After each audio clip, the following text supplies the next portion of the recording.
Good morning, and today we're going to look at problem solving and programming. We're going to look at the test question on your screen. From that, we are going to produce a defining diagram, an algorithm, and a program based on the following information. The question states, set the names and marks awarded in a quiz for the entire Form 5 Information Technology class. An increase is given as follows: 5% given to students whose marks are at least 70%, 2% given to students whose marks are 60% or greater but less than 70%, and 1% given to students whose marks are greater than 50%. And if we continue on the question, these are the processing, and then we continue. We have calculate the new mark after the increase, calculate the total overall increase, output the students' names, the increase given to each student, the student's new mark, and the total overall increase. And today we're going to look at this. First of all, we're going to look at our IPO chart. So let us pull up Excel. You can do it in Excel. And it's also called a defining diagram. IPO chart and defining diagram, they're the same thing. So let us get our inputs. Let us go back to the question quickly. The question states, accept the names and the marks of the students, which means our inputs will be names and marks. So let us go and put that in our output. I'm going to type S name, S underscore name,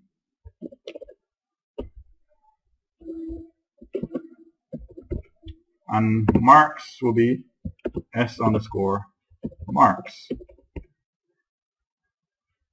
Right? These are our two inputs, the students' names and the students' marks. Just let me make them a little darker. So let me bold them. I'll use a darker font so you can see it clearly.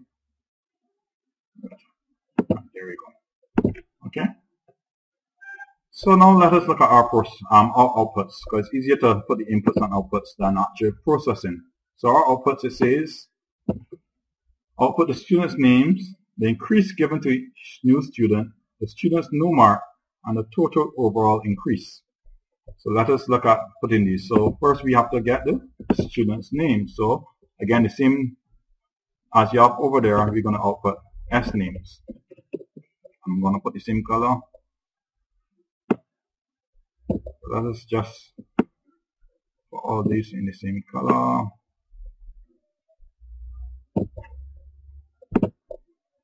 And bold them as well.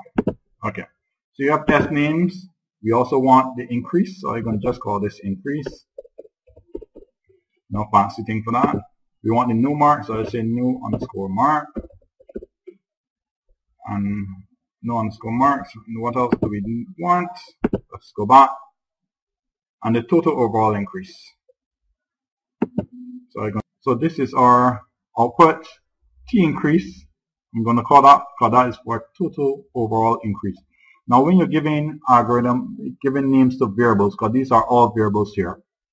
And when you're giving names to variables, the names must be something you can recognize, but it doesn't have to be the exact word. So I don't have to say students or student names. S names, S underscore names is fine.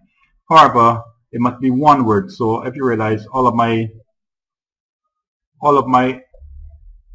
variables are one word, right?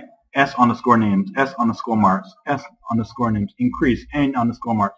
So we can use variables like these. I could have said S names, or I could have just said names, right? All of these will work, because we understand that we are looking at the names of the students, or the marks that the students got in the quiz. Let us look at our processing. In our processing, we can begin by accepting or getting. I'm going to say get. So get what? The inputs. We are going to get all of our inputs. So get N names, and also I'm going to put this on the other line. You don't have to. You can use the same name, but I'm going to get S marks. Okay, so these two I'm going to get. So get S names, get S marks, because these are the things that we're asking them to input, asking the person using the program to input. Now that we get this, let's go back and let's see what it answers. Let's go to our question, and our increase is given as follows. 5% is given to students whose marks are at least 70%. So we can reread this whole part B, like to read as follows. If a student mark is equal to or greater than 70%, then 5% is, they get 5% increase. Else, if a student mark is greater than 60% or equal to 60%, but less than 70%, then an increase of 2% is given.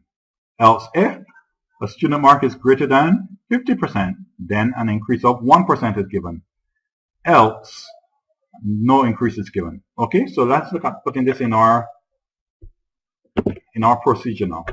So the same way we set it, the same way we read it, we're going to put it here. So let's go. If, and we say S marks, because student marks, S underscore marks,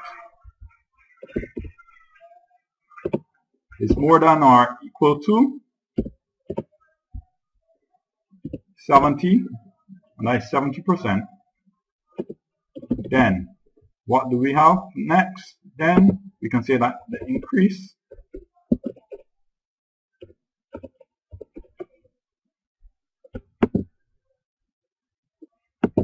okay, so we say that increase takes the value of what? 5%, and 5% is also 5 divided by 100. Okay, so that's the first one. We can go further and say that if S marks, S underscore marks, are more than or equal to 60%, and S underscore marks are less than 70, then what are we going to do? Then increase takes the value of what? Oh, this 5 over 100 must be multiplied by marks, of course.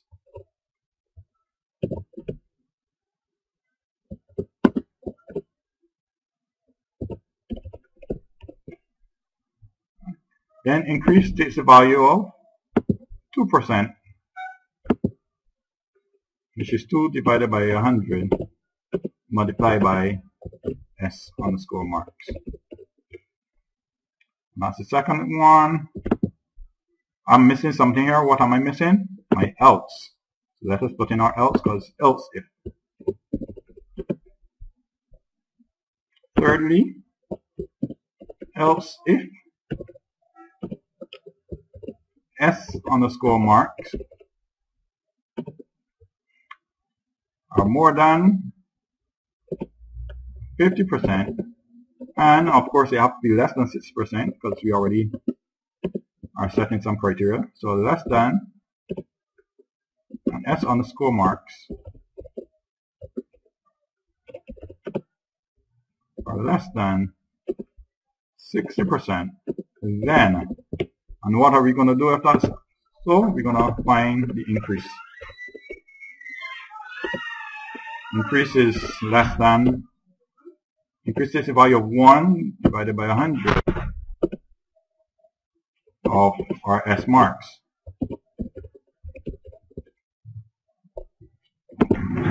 There are two other things we need to find at this stage. So we have finished our increase. Now we have to calculate the new mark. What is the new mark? New mark is given as, and I'm going to, since I use new underscore marks already, so new underscore marks takes the value of our increase in this case plus our students' marks. Now it doesn't matter which comes first because we know from the law of mathematics, once you're adding you can put any first. So we have our new marks, and now we want the total overall discount, total overall increase. Of course, total overall increase, so I can say total increase as I have it in my outputs is equal to, or takes the value of, the sum of all increases.